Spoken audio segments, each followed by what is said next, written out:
Hello and welcome to my channel. If you're like me and you love learning about new cultures and histories, then you are in the right place.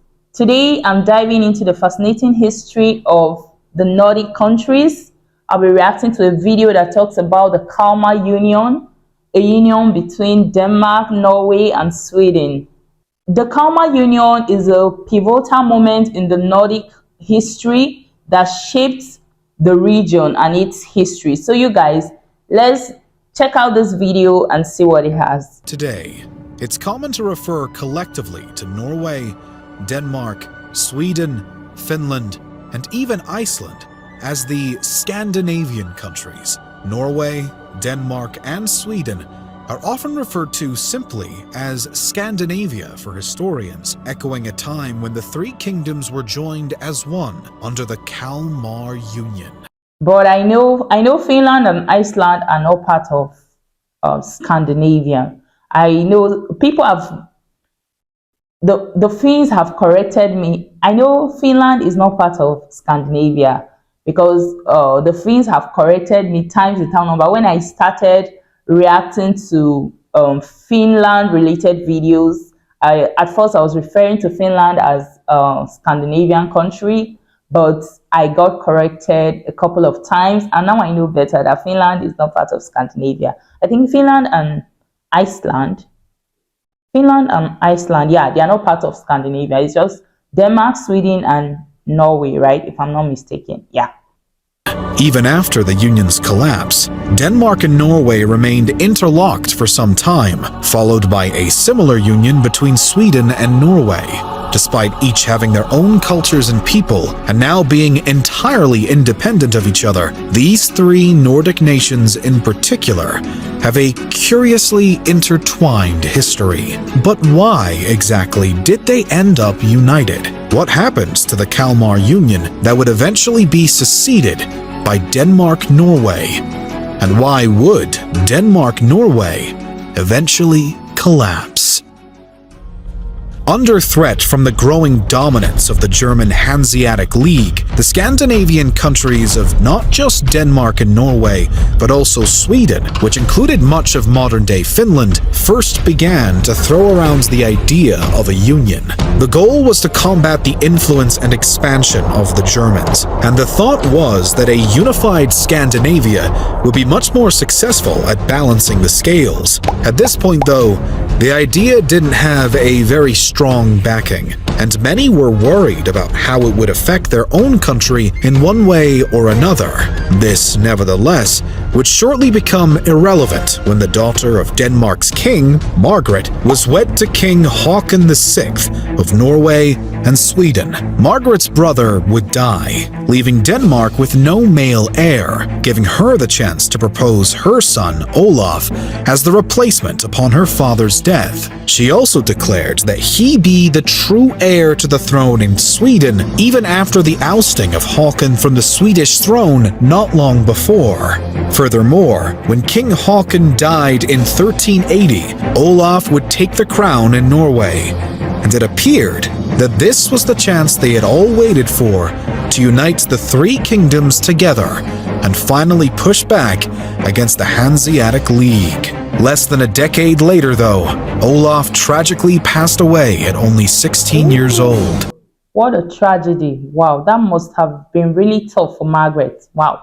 Leaving the thrones empty and hopes of a union dashed. But Margaret would shortly save the day when she was declared the new rightful ruler in both Denmark and Norway. And soon, the contemporary king of Sweden, who had so far been occupying the throne that the now queen felt Olaf had been destined for, got himself deposed by the Swedish nobility with Margaret's help. As a result, she was granted authority in the ousted monarch's place, at long last uniting the Scandinavian kingdoms under a single ruler. In 1396, the Union became official with the publication of the Kalmar Treaty. Though each state would maintain control over its own domestic policies, foreign affairs, and economy were all overseen by the monarchy. Still, this left a certain level of autonomy within the Union, and each nation remained somewhat independent while still ruled by the same crown. It seemed like a solid plan, and for a while, it worked. The Kalmar Union lasted for over a century, but just as had been the case before its formation, there were still many Scandinavians who were against the Union's existence. And in Sweden, there were far too many things to continue as they were. The Kalmar Union suffered a bloody collapse in the 16th century. Wow. After the crowning of Christian II as Sweden's king in 1520, though he had to take military action to claim the throne of the third part of the Union, a conspiracy between the monarch and Archbishop Gustav Trolle led to the massacre of 82 Swedish nobles believed to be potential rivals of the king, in a span of only 2 days. It was insisted that these men had been executed for heresy, but by this point, Sweden had had just about enough of the Kalmar Union, and no amount of lies were going to change that. Following a revolt led by Gustav Vasa, the son of one of the executed nobles, Christian was ousted from the throne of Sweden in 1521, and by 1523, Vasa had become the nation's new king and officially severed Sweden's ties with the Kalmar Union. Norway too would try to break free shortly after, but Denmark's superior military put a stop to that quite quickly. But as we know now, Denmark-Norway would eventually split up. It seems that there are a few reasons why Denmark-Norway was destined for a breakup, with one leading factor likely being related to the plague of wars that the Union faced following the departure of Sweden. Wow. I had no idea the Nordic countries had such a complex history. And as a Nigerian, I'm fascinated by the cultural exchange between Denmark, Norway, and Sweden. Wow, it's really complex. First came the Northern 7 Years' War, which was more or less pointless and triggered by generally petty excuses. When Denmark-Norway's King Christian III put the Swedish insignia on his coat of arms, Sweden's Erik XIV decided to respond by putting the Danish and Norwegian insignia on his own coat of arms, having viewed the acts of Christian as an attempt to claim ownership of Sweden. Tensions escalated from here until a full-blown war broke out in 1563. But when it ended 7 years later, not much had been accomplished, other than the loss of money and men. The next invasion came in 1611, when Denmark-Norway took the offensive against Sweden in the Kalmar War over trade and maritime disputes. This time, the war did secure some of Denmark-Norway's trade dominance, but it also gave Sweden a rare exemption to Denmark's sounds dues toll, which made up nearly 2/3 of the nation's state income around this time. Wars were expensive, and so were toll exemptions, but Denmark-Norway wasn't ready to stop fighting. The mid-17th century saw the Union getting involved in the Protestant versus Catholic 30 Years' War, although the Treaty of Lubeck would end Denmark-Norway's participation in 1629. Sweden, however, had done quite well in the 30 Years' War, and the Swedes soon decided to push their luck by invading Denmark-Norway in 1643. The attack shined a light on not only the dwindling power of the Union, but also on the differing mentalities between Denmark and Norway. The latter was not very eager to go back to war, and in fact, it had mostly been the decisions of Denmark so far that had kept both in a constant conflict. And now, worn down by frequent clashes, Denmark and Norway were unable to take down their attacker, and when peace was made in 1645, both nations were forced to hand territory over to the Swedes. The Dano-Swedish War was another slap in the face for Denmark-Norway, who would end the war nearly half the size it was going into it, and the following Scanian War in 1675 turned out to be another useless waste of money and men. But it would be the effects of the Napoleonic War that would finally break the camel's back. For the first portion of the conflict, Denmark-Norway had managed to remain entirely neutral.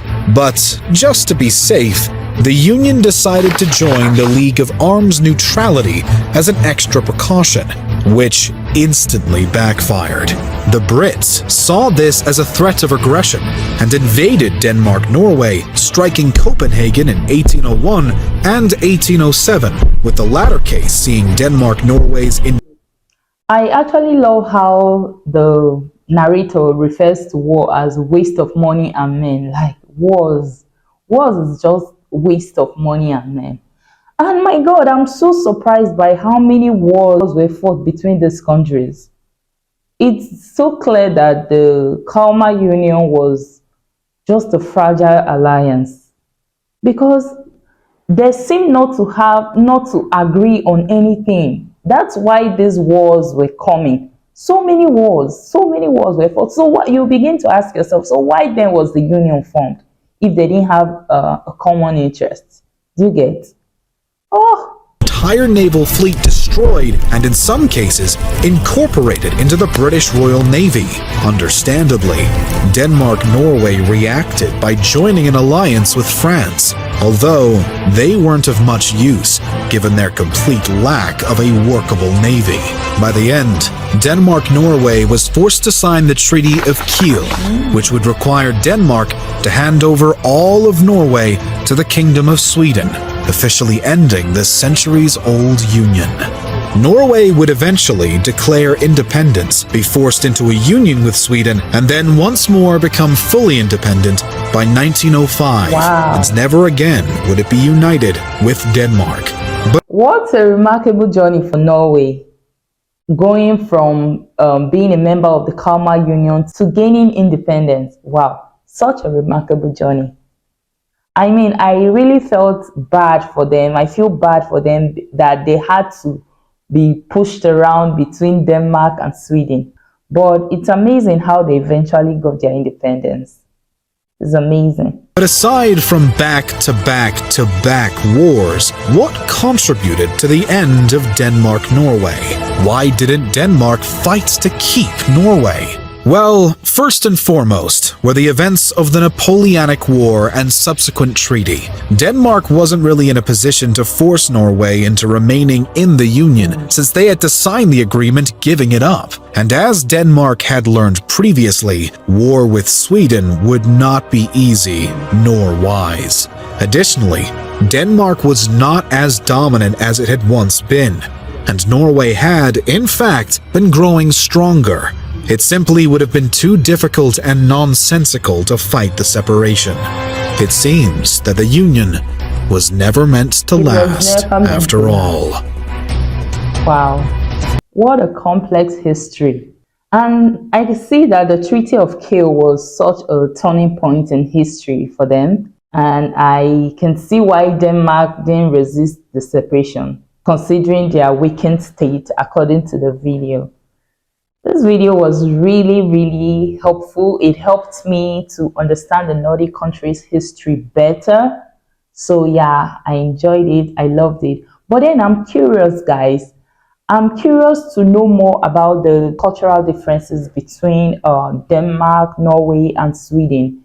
Did the Kalmar Union leave any impacts on these countries? Are there any cultural practices that are still in existence in this country as a result of the Kalmar Union or not? Let me know in the comments, okay? And it's so amazing. It's amazing how Norway went from being part of the Kalmar Union to gaining independence in 1905. Wow, that was such a long time. Wow, my country got independence in 1960. Is not that long, but 1905, my God, that's such a long time. You can't compare. Wow. Anyways, thank you guys for watching. I hope you enjoyed this video. If you did, give this video a like, and if you want to watch the video uninterrupted, the link to the original video is in my description. Head on to my description and check out the original video. Thank you guys for watching. I'll see you in my next video. Bye guys.